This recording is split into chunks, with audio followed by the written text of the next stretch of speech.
Hello students, स्वागत है आप सबका इस यूट्यूब चैनल पर। दोस्तों, हम बात कर रहे थे वेव ऑप्टिक्स का। वेव ऑप्टिक्स में हम पढ़ चुके थे कि व्यतिकरण क्या होता है और इस व्यतिकरण से रिलेटेड फॉर्मूला को हम प्रूफ कर चुके थे। आज हम पढ़ेंगे तरंगों का कालांतर एवं पथांतर।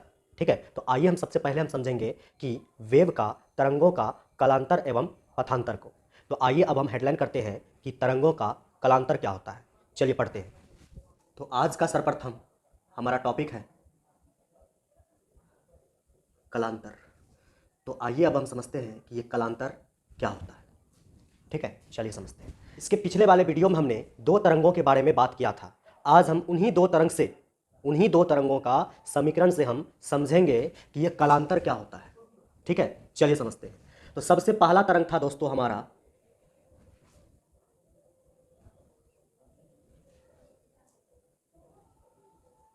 ये तरंग, जिसको हमने y1 माना था, और इसका समीकरण होता है दोस्तों y1 बराबर, और इसका जो होता है आयाम है दोस्तों, आयाम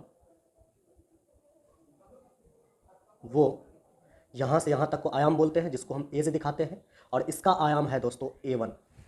तो समीकरण निकला था y1 बराबर a1 साइन ओमेगा टी। ये समीकरण इसके पिछले वाले वीडियो में हमने प्राप्त किया था। आपको ये समीकरण को अच्छी तरह से समझने के लिए आपको इसके पिछले वाले वीडियो को समझना पड़ेगा, देखना पड़ेगा, पढ़ना पड़ेगा, तब आपको समझ में आएगा ये समीकरण हमने कैसे लिखा। ठीक है, तो ये समीकरण होता है ये y1 तरंग का। और वहीं पर दोस्तों एक और तरंग था मेरे पास, ग्राफ जीरो से स्टार्ट होता है, जीरो से। ये देखिए दूसरा तरंग, और इस तरंग का हमने नाम रखा था y2। और ये तरंग जो है दोस्तों वो है y1 तरंग, और ये तरंग जो है ये है y2 तरंग। इसका जो होता है समीकरण y2 इक्वल टू, और एक बात, इसका जो होता है तुम्हारे पास ये आयाम, यहाँ से यहाँ तक को हम आयाम बोलते हैं। ये जो ऊंचाई है इसको क्या बोलते हैं हम? आयाम। ये भी हो गया आयाम, और इसको भी हम क्या बोलेंगे? आयाम ही बोलेंगे। इसको भी आयाम बोलेंगे a1, और इसको भी आयाम ही बोलेंगे। और ये भी कितना होगा? ये अगर a1 है तो ये भी कितना होगा? a1 ही होगा। ठीक है, और इसका आयाम, चूंकि ये y1 तरंग है इसलिए इसका आयाम होगा y2, और इसका समीकरण बनेगा a2 sine omega t plus phi. ठीक है, इसके पिछले वाले वीडियो को देखना पड़ेगा इन सभी चीज़ों को समझने के लिए। ये y2 बराबर फॉर्मूला निकलता है a2 sine omega t plus phi. और एक बात दोस्तों, ये जो होता है ये साइन के एंगल में जो है इसको हम बोलते हैं कला। ठीक है, और यहाँ पर साइन के एंगल में जो है ये sine omega t plus phi, इस टोटल को हम क्या बोलेंगे? इस टोटल को बोलेंगे हम कला। ये है y1 तरंग का कला ये है, और y2 तरंग का कला ये है। ठीक है, समझ गए? अब आपको एक बात बताना है कि y1 तरंग का समीकरण और ये y2 तरंग का समीकरण में जो कला है, ये कला, ये कला, ये दोनों में क्या अंतर है? दोनों समीकरण के कला में क्या अंतर है? देखो कला में, ठीक है, कला में देखो क्या अंतर है। यहाँ पर है ओमेगा टी, यहाँ पर क्या है? Omega t plus phi. अगर हम बात करें दोनों समीकरण का कलांतर का, किसका बात करें हम? कलांतर का बात करेंगे। अगर हम कलांतर का बात करें तो कलांतर कितना होगा? कला में अंतर कितना आएगा? यहाँ पर देखो ओमेगा टी, यहाँ पर क्या? Omega t plus phi. अगर इन दोनों में बात करें तो क्या अंतर लग रहा है आपको? देखो ओमेगा टी सेम है, ठीक है, इसमें फाई एक्स्ट्रा आ गया, इसमें फाई नहीं है, तो इसी का अंतर है। अगर हम क्या करें, इसके कला से इसको क्या करें? घटाएंगे। देखो अगर हम रफ यहाँ पे करें कि यहाँ पर कितना है, यहाँ पे अगर हम रफ में बताएं कि यहाँ पर है मेरे पास ओमेगा टी प्लस क्या है? फाई। इसके कला में से इसके कला को अगर हम माइनस करें, घटाएं, अंतर निकालें, यहाँ पर देखो कलांतर, इन दोनों के कला में अंतर को क्या बोलेंगे हम? कलांतर। फर्स्ट वाले तरंग y1 तरंग का कला और सेकेंड वाले तरंग जो है y2 तरंग का कला, इन दोनों के कला में क्या अंतर है? इन दोनों के कला में जो भी अंतर होगा उसी को हम बोलेंगे क्या? कलांतर। क्या बोलेंगे? कलांतर। तो अंतर निकाल रहे हैं, तो इसको लिए और इसको लेंगे, दोनों का क्या निकालेंगे? अंतर मतलब क्या होता है? माइनस। अंतर मतलब क्या होता है? माइनस। ठीक है, तो इसको घटाओ, माइनस करो ओमेगा टी। देखो ओमेगा टी किस में? माइनस में। यहाँ पर देखो ओमेगा टी किस में? प्लस में। तो ये ओमेगा टी और ये ओमेगा टी टोटल कट गया, बच गया मेरे पास फाई। इसका मतलब क्या हुआ? कालांतर कितना होगा? दोनों समीकरण में y2 तरंग और y1 तरंग के दोनों समीकरण में कालांतर कितना होगा? कालांतर होगा कितना का? देखो ध्यान से, फाई का। तो यहाँ पर हम लिख सकते हैं कालांतर को कितना? फाई। ठीक है, समझ में आया? कॉपी करो इन सभी को। व्यतिकरण को हमने अच्छी तरह से पढ़ा है। व्यतिकरण दो प्रकार का होता है, समपोषी व्यतिकरण एवं विनाशी व्यतिकरण। तो उन दोनों व्यतिकरण को हम यहाँ पे लिखेंगे और उसमें कैसे कला का अंतर होता है उसको हम समझेंगे। तो ध्यान से समझिएगा, समझ में आएगा। ठीक है, टेंशन नहीं लेना है। ठीक है, तो देखो यहाँ पर कि कलांतर को आज से हम क्या बोलेंगे, कलांतर को हम किसे दिखाएंगे, कलांतर कितना है, इन दोनों के बीच में कितना कलांतर है, वो है फाई। और यहाँ पर दोस्तों अगर हम समपोषी व्यतिकरण का अगर हम बात करते हैं, किसका बात करते हैं, समपोषी व्यतिकरण का, तो देखो इसमें कैसे कलांतर होता है। ठीक है, देखो हम अब बात करेंगे समपोषी व्यतिकरण, समपोषी व्यतिकरण का। ठीक है, तो देखो समपोषी व्यतिकरण अगर होगा उसमें जो है कलांतर, ये जो कलांतर है कितना निकला है, फाई, ये फाई, तो फाई बराबर होता है 2 into n into pi, 2n pi. ठीक है, किसमें बात करें, अगर समपोषी व्यतिकरण का अगर हम बात करें इसमें दोस्तों, ये जो फाई होता है कलांतर फाई, ये फाई बराबर होता है 2n पाई, इसके बराबर होता है 2n पाई। और यहाँ पर क्या होता है, गुना का संबंध। ठीक है, हालांकि इसको हम इस तरह से नहीं दिखाते हैं, आप लोग को समझना है कि यहाँ पर क्या है, गुना का संबंध है। तो फाई बराबर 2n पाई। ठीक है, यहाँ पे लिखते हैं, जहाँ ये जो n है, n होता है नंबर, क्या होता है, नंबर, ये n का मतलब क्या है, नंबर। और ये n जो है स्टार्ट कहाँ से करना है, 0 से, 0 1, मतलब n का वैल्यू जो है स्टार्टिंग कहाँ से करना है, 0 से। तो 0, 1, 2, 3, 4 डॉट डॉट डॉट अनंत तक जा सकता है। ठीक है, तो n के इन सभी मानों को अगर हम इसमें इस सूत्र में पुट करें, मान को, इन सभी मान को इस सूत्र में रखें तो क्या होगा देखना। तो यहाँ से फाई इक्वल टू आएगा दोस्तों, देखना समझना, यहाँ पे 2 का तो 2 रहेगा। हम बात करें दोस्तों यहाँ से n बराबर किसका, 0 का, तो अगर हम n का मान 0 को इस n के जगह पे रखेंगे, अगर ये पार्ट 0 हो जाएगा, n 0 हो जाएगा, ये अगर 0 हो गया तो इन दोनों को भी क्या कर देगा, 0 कर देगा। ठीक है, समझो इधर, अगर n का वैल्यू अगर हम कितना रखें, 0, इस n के जगह पर कितना रखें, 0, जब 0 यहाँ पे रखेंगे तो क्या होगा, ये दोनों जो है गुना में है, तो 0 जैसे रखेंगे यहाँ पर, इन सभी को गुना में है चूंकि, तो इन सभी को भी कितना कर देगा, 0 कर देगा। तो फाई का वैल्यू कितना आ जाएगा मेरे पास, 0, कोमा। अगर दोस्तों अगर हम इस n के जगह पर 1 को रखते हैं, n के जगह पर अगर हम 1 रखें तो n का मान 1 हो जाएगा। जब n का मान 1 हो जाएगा तो आंसर कितना निकलेगा, 2 पाई। ठीक है, आंसर कितना निकलेगा, 2 पाई। देखो एक बार करके हम दिखाते हैं, समझना। फाई बराबर कितना है फॉर्मूला, 2n पाई। ठीक है, तो फाई इक्वल टू 2 गुना n का मान कितना रख रहे हैं, n का मान कितना रख रहे हैं, 1। तो यहाँ पे n का मान अगर हम 1 रखेंगे और इधर भी क्या है, गुना, यहाँ पर भी गुना, यहाँ पर भी गुना, तो गुना पाई का पाई। तो यहाँ से फाई इक्वल टू आ जाएगा, 2 को अगर 1 में गुना करेंगे तो 2, इधर क्या चल रहा है, पाई, तो फाई इक्वल टू कितना आ गया, 2 पाई। ठीक है, फाई इक्वल टू आ गया 2 पाई, तो वही 2 पाई यहाँ पे रखे हैं। अगर n का मान अगर हम यहाँ पर कितना रखते हैं, 0, कितना रखते हैं, n का मान 0 रखते हैं। जब 0 रखेंगे यहाँ पर तो 0 है, चूंकि ये दोनों किस में है, गुना में है। जब ये दोनों गुना में है 0 से, अगर यहाँ पर n का वैल्यू 0 रखते हैं तो 0 चूंकि गुना में है ये दोनों, तो ये टोटल को ही क्या कर देगा, 0 कर देगा। तो इसीलिए यहाँ पर फाई का मान कितना आ गया, 0। अब हम डायरेक्ट करते हैं, अगर हम यहाँ पर n का मान कितना रखते हैं, 2, तो कितना हो जाएगा, देखो 2 दूना 4, पाई का पाई, मतलब आ जाएगा मेरे पास 4 पाई। फाई का मान कितना आ जाएगा, 4 पाई। फाई क्या है, कलांतर। ठीक है, अगर दोस्तों हम इस n के जगह पर इस बार हम n का मान कितना रखें, 3, यहाँ पर अगर हम 3 रखें मान को तो कितना निकलेगा मेरे पास, फाई का मान कितना निकलेगा, देखो 3 दूना 6, मतलब आ जाएगा मेरे पास कितना, 6 पाई। 3 रखने पर n का वैल्यू तो 6 पाई निकलेगा, कोमा। अगर हम दोस्तों यहाँ पर n का वैल्यू कितना रखें, 4, यहाँ पर n का वैल्यू अगर हम 4 रख दे तो कितना निकलेगा, 4 दूना 8, तो कलांतर फाई निकल जाएगा 8 पाई। ठीक है, समझ गए, तो इस तरह से निकल सकता है। तो यहाँ पर कलांतर जो होगा फाई, वो क्या निकलेगा, 0, 2 पाई, 4 पाई, 6 पाई, 8 पाई। ठीक है, समझ गए। अब हम समझेंगे दोस्तों कलांतर 0 होने का क्या मतलब है, कलांतर 2 पाई होने का क्या मतलब है, कलांतर 4 पाई होने का क्या मतलब है।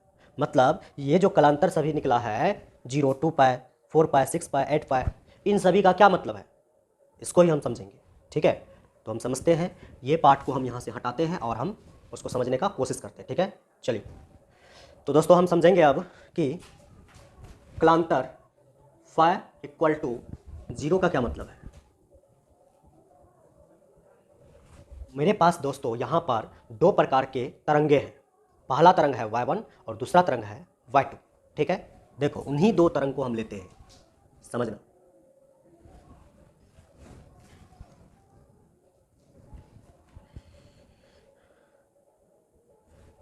चूंकि कालांतर हमको 0 दिखाना है तो उसका तरंग, दो प्रकार का तरंग होता है, उन दो तरंगों के बीच में कालांतर कितना दिखाना है? 0 दिखाना है। तो वो दो तरंग किस प्रकार से अरेंज होगा उसको आपको बताना है। ठीक है, देखिए किस तरह से होगा। कालांतर 0 होने का क्या मतलब है समझो। यहाँ पर जो y1 तरंग था वो भी 0 से स्टार्ट होगा। ठीक है, पहला तरंग y1 तरंग, और दूसरा तरंग भी है जो दोस्तों यहाँ पर, वो तरंग भी कहाँ से स्टार्ट होगा? 0 से, यहाँ से। ठीक है, कालांतर 0 दिखाना है। जब कालांतर आपको 0 दिखाना है मतलब दोनों ग्राफ में कोई अंतर नहीं होता है, दोनों ग्राफ का कोई कालांतर नहीं है, मतलब कालांतर कितना है? 0 है। तो आपको दोनों ग्राफ को सेम स्थिति से दिखाना पड़ेगा, समझे बात को। अगर दोनों ग्राफ के बीच में कालांतर 0 है, दोनों का कालांतर अगर 0 है दोस्तों दोनों के बीच में, तो आपको क्या करना पड़ेगा? इसका ग्राफ और इसका ग्राफ, दोनों का ग्राफ कहाँ से लिखना पड़ेगा, कहाँ से खींचना पड़ेगा? 0 से। ये देखो 0 से खींच दिए। खींचने के बाद क्या होगा? देखो ये प्लस है और ये भी प्लस है, ये माइनस है, ये भी माइनस है, ये प्लस प्लस से मिलेगा, ये माइनस माइनस से मिलेगा। अगर हम दोनों को जोड़े, आपस में व्यतिकरण करवाए तो होगा क्या? समझना, होगा ये कि यहाँ पर इन दोनों के मिलने से यहाँ पर जो एक नया ग्राफ बनेगा, नया तरंग बनेगा, वो तरंग की तीव्रता क्या होगी? अधिक होगी, पहले से अधिक होगी। कैसे? समझना, प्लस से प्लस मिल जाएंगे, माइनस से माइनस मिल जाएंगे, तो प्लस प्लस मिल करके और भी इसकी तीव्रता अधिक हो जाएगी। प्लस से प्लस मिलेगा तो इसकी तीव्रता क्या हो जाएगी? बढ़ जाएगी, ये देखो। और माइनस से माइनस मिलेगा तो इसकी तीव्रता और भी नीचे की तरफ क्या हो जाएगी? बढ़ जाएगी।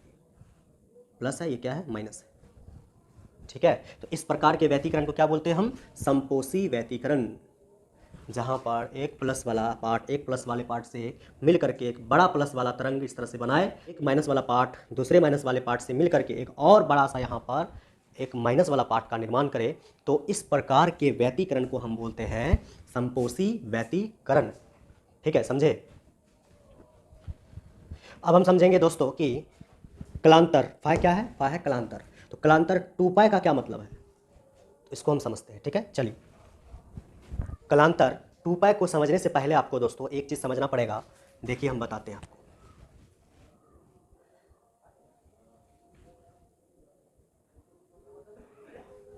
मान लीजिए ये मेरे पास कोई तरंग है, ठीक है, ये तरंग है, और इस तरंग में होता है, यहाँ पर होता है दोस्तों 0, और यहाँ पर होगा π/2। ठीक है, और यहाँ पर होता है पाई। ठीक है, और यहाँ पर होता है 3π/2, और यहाँ पर होता है 2π। ठीक है, आपको ये बात याद रखना पड़ेगा। ठीक है, देखिए यहाँ पर 0, फिर यहाँ पर होता है π/2। π/2 देखो, पाई का मतलब कितना होता है?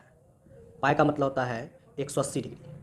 वहीं पर π/2 का मतलब क्या होता है? π/2 का मतलब होता है 90 डिग्री।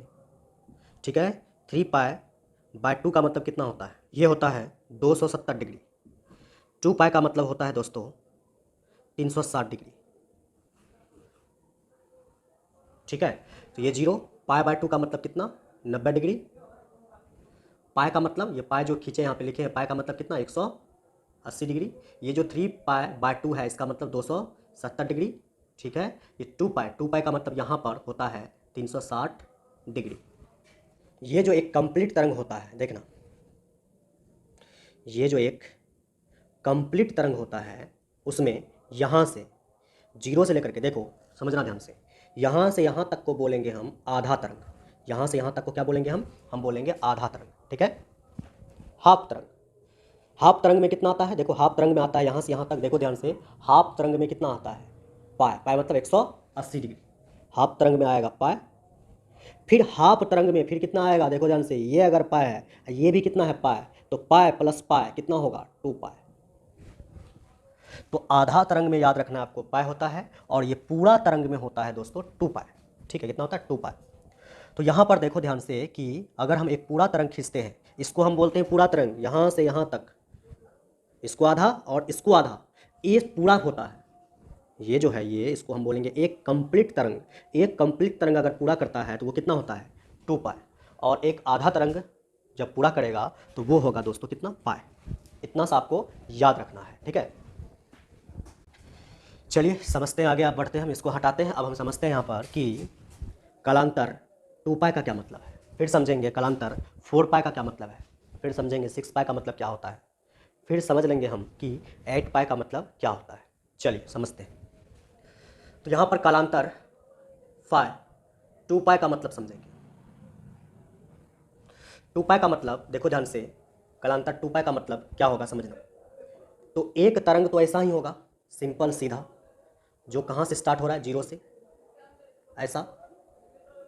ठीक है, एक पूरा तरंग ये हो गया। अब आपको एक और तरंग यहाँ पर खींचना पड़ेगा।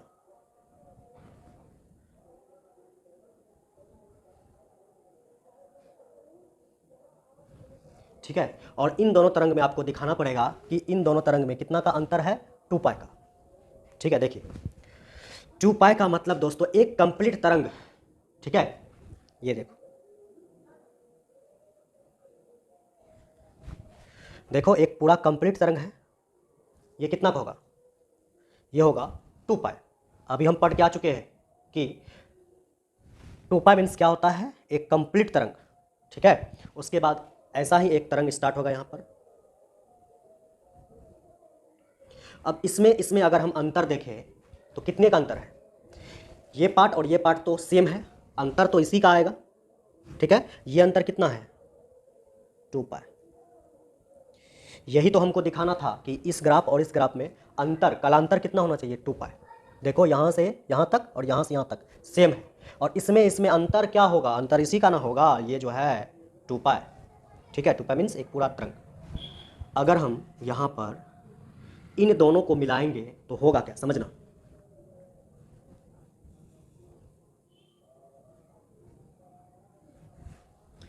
ये प्लस है, ये प्लस है, ये माइनस है, ये माइनस है, तो प्लस से प्लस मिल जाएंगे और माइनस से माइनस मिल जाएंगे, प्लस और प्लस मिलकर के बड़ा हो जाएगा, और ये माइनस और माइनस मिलकर के फिर से बड़ा हो जाएंगे, इस तरह से प्लस ये माइनस। और ये जो है ये 2 पाई, ये सेम ऐसा का ऐसा ही रहेगा यहाँ पर, इस तरह से।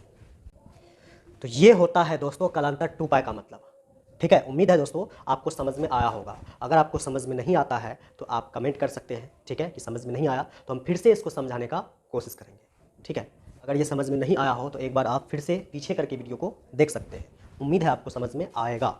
ठीक है, हालांकि अभी हम 4 पाई 6 पाई 8 पाई को समझेंगे तो यहाँ पर आपको धीरे धीरे जो है क्लियर हो जाएगा। ठीक है, चलिए इसको उतार सकते हैं आप। हम समझेंगे कि कालांतर 4 पाई का क्या मतलब है। ठीक है, तो यहाँ पर हम 4 पाई लिखेंगे कालांतर। ठीक है, तो समझते हैं। तो यहाँ पर दो ग्राफ, मतलब कि दो तरंग मेरे पास फिर से होगा। एक तरंग होगा नॉर्मल, जो 0 से स्टार्ट होगा। ठीक है, और दूसरा तरंग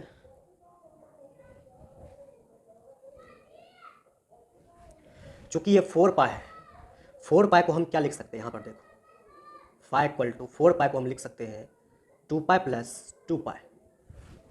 ठीक है, मतलब कि यहाँ पर 2 पाई कै बार आएगा, 2 बार। देखो 2 पाई कै बार है, 2 बार है। तो 2 पाई मतलब क्या होता है, 2 पाई मतलब एक कंप्लीट तरंग, यहाँ से यहाँ तक को हम क्या बोलते हैं 2 पाई। तो यहाँ पर 2 पाई है, मतलब 2 बार 2 पाई है, मतलब 4 पाई है। 4 पाई का मतलब एक बार 2 पाई यहाँ तक तो अवे किया है, लेकिन और 2 पाई हमको जाना है, तो एक और कंप्लीट तरंग खींच दो इससे, तो यहाँ से यहाँ तक हो जाएगा कितना 2 पाई। फिर यहीं से स्टार्टिंग होगा और एक कंप्लीट तरंग, और ये कितना होगा 2 पाई। तो 2 पाई कितना हो जाएगा 4 पाई। ठीक है, तो देखो, तो इन दोनों तरंगों के बीच आपको कालांतर कितना दिखाना, 4 पाई। ठीक है, मतलब कि 2 पाई 2 बार। ठीक है, तो देखो क्या करेंगे 4 पाई के लिए, एक कंप्लीट तरंग फिर दूसरा कंप्लीट तरंग, ये इन दोनों ग्राफ के बीच कितना का कालांतर हो जाएगा 4 पाई का। मतलब इन ग्राफ और इन ग्राफ में अंतर दिखाना है। किसका अंतर? कलांतर का अंतर, 4 पाई का। अब जो है अगला ग्राफ दोस्तों वो इसी तरह से होगा, बिल्कुल नॉर्मल वाला, ऐसा। तो देखो प्लस से प्लस मिल जाएंगे, माइनस से माइनस मिल जाएंगे, और अगर हम इसका और इसका क्या करवाते हैं इधर, समपोषी व्यतिकरण, दोनों मिलेगा, प्लस से प्लस मिलेगा, माइनस से माइनस मिलेगा, दोनों बढ़ेगा, तो कौन सा व्यतिकरण होगा? होगा दोस्तों समपोषी व्यतिकरण। हम पढ़ भी रहे हैं समपोषी व्यतिकरण, ठीक है। तो देखो, तो यहाँ पर देखो वो किस तरह से होगा, दोनों मिल जाएगा, प्लस से प्लस मिल जाएंगे, माइनस से माइनस मिल जाएंगे, प्लस से प्लस मिल करके बड़ा हो जाएगा, माइनस से माइनस मिल करके बड़ा हो जाएगा।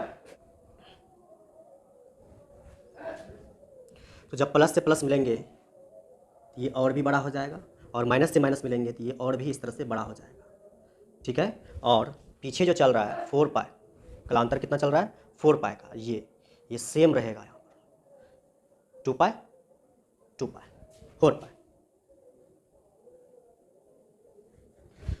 समझ गए? ये इस तरह से होता है, ये कलांतर 4 पाई का मतलब हो गया, ठीक है। अब हम समझेंगे कलांतर 6 पाई का क्या मतलब है, ठीक है। तो आइए अब हम समझते हैं कलांतर 6 पाई का मतलब। पाई तो है ही, यहाँ पर 6 लगा दो, 6 पाई। तो एक यहाँ पर नॉर्मल ग्राफ रहेगा इस तरह से, जो 0 से स्टार्ट होगा, ये प्लस, ये क्या हो जाएगा माइनस, ठीक है। और एक ग्राफ जो है और होगा, और इन्हीं ग्राफ में आपको दिखाना अंतर, कलांतर कितना दिखाना, 6 पाई। अब देखो 6 पाई का मतलब क्या हो गया, 6 पाई जो है इसको हम ऐसा लिख सकते हैं, 2 पाई प्लस 2 पाई प्लस 2 पाई, ठीक है। तो ये जो है कितना हो जाएगा, 2 2 4 2 6 पाई हो जाएगा। अब देखो 2 पाई का ग्राफ कैसा होता है, समझना। 2 पाई का ग्राफ यहाँ से स्टार्ट होगा 0 से, इसको बोलेंगे हम 2 पाई, एक कंप्लीट तरंग, ठीक है। 2 पाई हो गया, फिर 2 पाई तो हो गया, ये 2 पाई, 2 पाई मीन्स एक कंप्लीट तरंग, ठीक है। ये 2 पाई भी हो गया, और फिर अब बचा 2 पाई। इस 2 पाई का मतलब कितना होगा, एक कंप्लीट तरंग।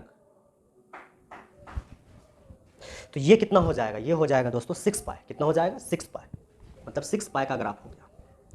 तो यहाँ पर खींचे 2 पाई 2 पाई 2 पाई, तो यहाँ से यहाँ तक कितना हो जाएगा, वो हो जाएगा 6 पाई, ठीक है। उसके बाद ये नॉर्मल ग्राफ स्टार्ट होगा। तो इसके बीच अंतर दिखाएंगे, तो ये दोनों तो सेम है, यही ना अंतर में आएगा 6 पाई, इसी को बोलेंगे हम कलांतर। ये प्लस से ये प्लस मिल जाएंगे, ये माइनस से ये माइनस मिल जाएंगे, और प्लस से प्लस मिलकर के बड़ा हो जाएगा, माइनस से माइनस मिलकर के बड़ा हो जाएगा, और कहलाएगा समपोषी व्यतिकरण, ठीक है। देखो कैसा होता है, ये प्लस प्लस से मिलेंगे और एक बड़ा तरंग का निर्माण करेंगे, और ये माइनस माइनस से मिलेंगे, एक और बड़ा तरंग का निर्माण करेंगे।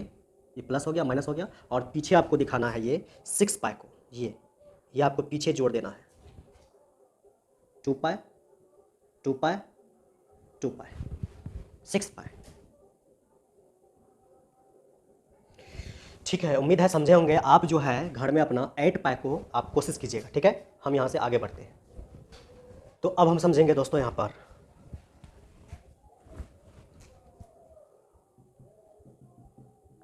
विनाशी व्यतिकरण, ठीक है। तो समझते हैं अब हम विनाशी व्यतिकरण। तो विनाशी व्यतिकरण में दोस्तों ये जो कलांतर है फाई, इसका फॉर्मूला होता है 2n - 1 × पाई।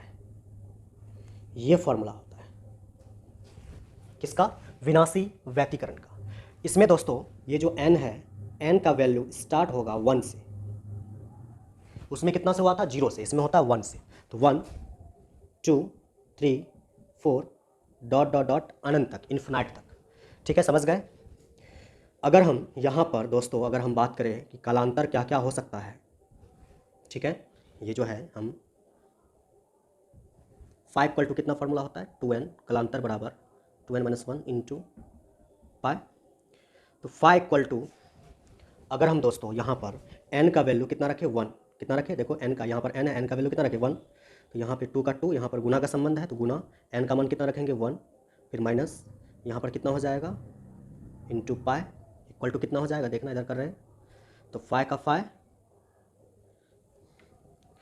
तो देखो यहाँ पर 2 को 1 में गुना करेंगे हो जाएगा 2 - 1 इंटू क्या आया, पाई, बराबर 2 में से 1 जाएगा, बचेगा 1, 1 को पाई से गुना करेंगे, कितना आएगा, पाई आएगा।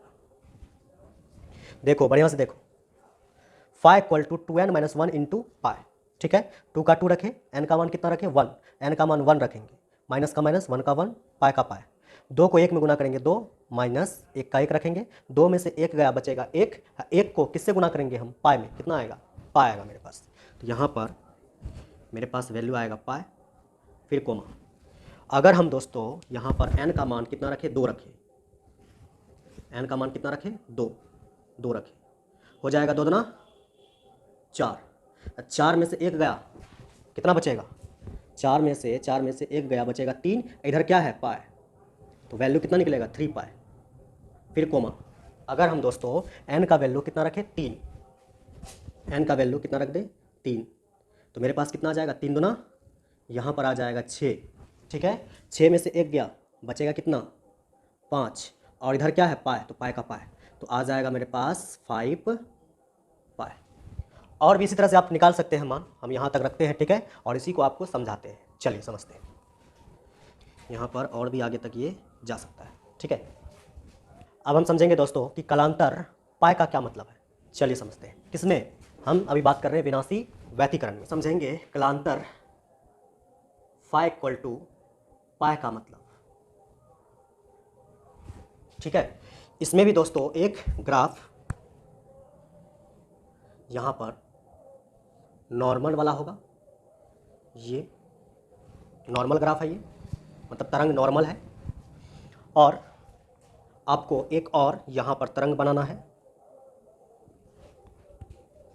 जिसमें अंतर कितना का दिखाना है, कलांतर कितना दिखाना है, पाई का, ठीक है। तो देखिए पाई का क्या मतलब होता है, अभी तुरंत हमने बताया था इससे पीछे कि हाफ तरंग कितना होता है, यहाँ से यहाँ तक को बोलते हैं हाफ तरंग, और ये होता है दोस्तों यहाँ से यहाँ तक पाई, फिर हाफ तरंग, फिर होता है पाई, तो पाई पाई और पाई कितना बन जाता है, 2 पाई, लेकिन हमको यहाँ पर देखना है कितना, पाई को। तो हाफ तरंग, ये जो हाफ तरंग है इसी को क्या बोलते हैं हम, पाई बोलते हैं। तो कलांतर पाई दिखाने के लिए आपको एक हाफ तरंग को यहाँ पर लेना पड़ेगा, ये देखिए। बाद बाकी ये जो है, बाद बाकी तरंग किस तरह से जाएगा, देखो ये जब ऐसा आया है तो दूसरा तरंग कैसे जाएगा, ऐसे जाएगा, यूं जाकर के यूं निकलेगा, ठीक है। तो देखो यहाँ पर हम बात कर रहे हैं किसका, विनाशी व्यतिकरण का। तो विनाशी व्यतिकरण में क्या होता है, विनाशी व्यतिकरण में होता है कि एक प्लस से कौन मिलते हैं, एक माइनस मिलते हैं, और एक माइनस से कौन मिलते हैं, प्लस, और दोनों एक दूसरे के प्रभाव को कम कर देते हैं, ख़त्म कर देते हैं, ठीक है। यही हम पढ़े हैं किसमें, विनाशी व्यतिकरण में। तो चलो कैसे होता है समझते हैं। तो यहाँ पर देखिए होगा क्या, ये प्लस से ये माइनस कट जाएंगे, और ये माइनस से ये प्लस कट जाएंगे, मतलब यहाँ पर ग्राफ में कुछ नहीं बचेगा, ग्राफ एकदम सीधा सपाट होगा, लेकिन उसके पीछे ये बचेगा, ये जो है दोनों में अंतर, ये यूं, ठीक है। तो ये होता है दोस्तों कलांतर पाई होने का मतलब। कलांतर को किससे दिखाते हैं, वो दिखाते हैं फाई से, और कितना दिखा रहे हैं हम, पाई। तो यही होता है कलांतर फाई इक्वल टू पाई का मतलब, ठीक है, समझ गए। ये जो है कितना, यहाँ से यहाँ तक कितना है, वो है पाई, ठीक है, समझ गए। तो अब हम समझेंगे दोस्तों कि कलांतर फाई जो है वो 3 पाई का क्या मतलब है। चलिए समझते हैं।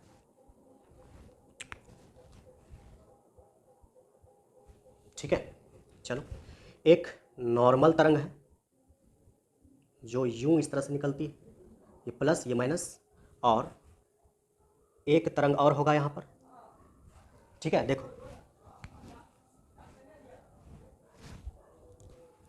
ये जो फाई है, फाई इक्वल टू 3 पाई, 3 पाई को हम क्या लिख सकते हैं, देखो 3 पाई को लिख सकते हैं 2 पाई प्लस पाई, 2 पाई और 1 पाई, कितना हो जाएगा, 3 पाई। तो यहाँ पर phi equal to 2 pi plus pi, ऐसा लिख सकते हैं 3 पाई को हम। तो देखो 2 पाई का मतलब क्या होता है, एक कंप्लीट तरंग, 2 पाई का मतलब एक कंप्लीट तरंग, ठीक है। 2 पाई का मतलब एक कंप्लीट तरंग, ऐसा, ठीक है। फिर पाई का मतलब आधा तरंग, ऐसा,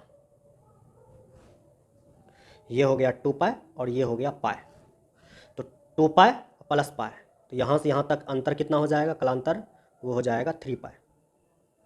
ठीक है, उसके बाद ग्राफ कैसा जाएगा, चूँकि ये कौन सा है, ये है विनाशी व्यतिकरण, ये ग्राफ किस तरह से जाएगा, ये ग्राफ कुछ इस तरह से निकलेगा, ऐसा गया, फिर ऐसे यहाँ से इस तरह से नीचे की तरफ ये, फिर ऊपर की तरफ यूँ इस तरह से। तो ये प्लस, ये क्या हो जाएगा माइनस, ये माइनस, ये क्या हो जाएगा प्लस। तो यहाँ पर विनाशी व्यतिकरण में क्या होता है कि प्लस वाले माइनस से मिलते हैं, माइनस वाले प्लस से मिलते हैं, दोनों एक दूसरे के प्रभाव को कैंसिल कर देते हैं या कम कर देते हैं। ठीक है, ये प्लस से माइनस कट जाएंगे, माइनस से प्लस कट जाएंगे, और यहाँ पर क्या होगा, यहाँ पर होगा दोस्तों, ये दोनों तो एक दूसरे को काट दिए हैं, तो ये सीधा हो जाएगा, कोई दिक्कत नहीं, सपाट। और पीछे देखो, पीछे ये बच जाएगा 3 पाई। ठीक है, ये कौन सा व्यतिकरण है, ये है विनाशी व्यतिकरण। अब हम समझेंगे दोस्तों कि कलांतर 5 पाई का क्या मतलब है। ठीक है, चलिए समझते हैं, इसको उतारिए। तो अब कलांतर 5 पाई का क्या मतलब है, इसको समझते हैं। यहाँ पर 3 को हटा देंगे और यहाँ पर करेंगे हम 5, तो 5 पाई। तो एक होगा नॉर्मल तरंग यहाँ पर, बिल्कुल ऐसा प्लस माइनस, और एक तरंग और होगा। ठीक है, समझ गए। तो यहाँ पर 5 पाई है, 5 पाई का मतलब क्या होता है, 5 पाई को हम कैसे लिख सकते हैं, इधर देखो, 5 पाई को हम लिख सकते हैं 2 पाई प्लस 2 पाई प्लस पाई। तो 2 पाई 4 पाई प्लस पाई, तो 2 2 4 1 5, तो 5 पाई हो जाएगा, ऐसा लिख सकते हैं हम। अब देखो 2 पाई का क्या मतलब है, 2 पाई का मतलब है एक कंप्लीट तरंग। देखो ये कंप्लीट तरंग 2 पाई, फिर 2 पाई का मतलब एक और कंप्लीट तरंग, ऐसा। फिर पाई का मतलब आधा तरंग, कैसा तरंग, आधा, ऐसा। ठीक है, उसके बाद फिर से देखो किस तरह से निकलेगा तरंग, कैसा निकलेगा, ऊपर जाकर के ये इस तरह से आएगा, और ये कहाँ जाएगा, नीचे। ये तरंग जो ऐसे आकर के किधर जाएगा, यूँ निकलेगा इस तरह से, ऐसा। फिर ये तरंग यूँ इस तरह से निकलेगा। तो ये प्लस है, क्या है माइनस, और ये माइनस है, ये क्या है प्लस। और इधर क्या होंगे, इधर होंगे दोस्तों, ये प्लस से माइनस कट जाएंगे, और ये माइनस से प्लस कट जाएंगे, मतलब दोनों की तीव्रता कम हो जाएगी, चूँकि हम बात कर रहे हैं विनाशी व्यतिकरण का, इस तरह से होगा। तो यहाँ पर प्लस से माइनस कट जाएंगे, माइनस से प्लस कट जाएंगे, हट जाएंगे, और यहाँ पर जो है बचेगा मेरे पास, यहाँ पर पूरा सपाट दिखेगा इस तरह से, चूँकि प्लस माइनस को काट दिया, माइनस प्लस को काट दिया, और पीछे ये सारा दिखेगा आपको, ये जो पूछ है ये दिखेगा।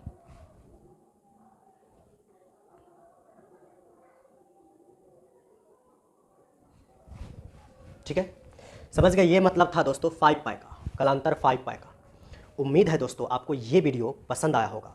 अगर दोस्तों ये वीडियो आपको पसंद आया है तो आप इस वीडियो को लाइक करें, चैनल को सब्सक्राइब करें, एवं और दोस्तों में इस वीडियो को शेयर करें।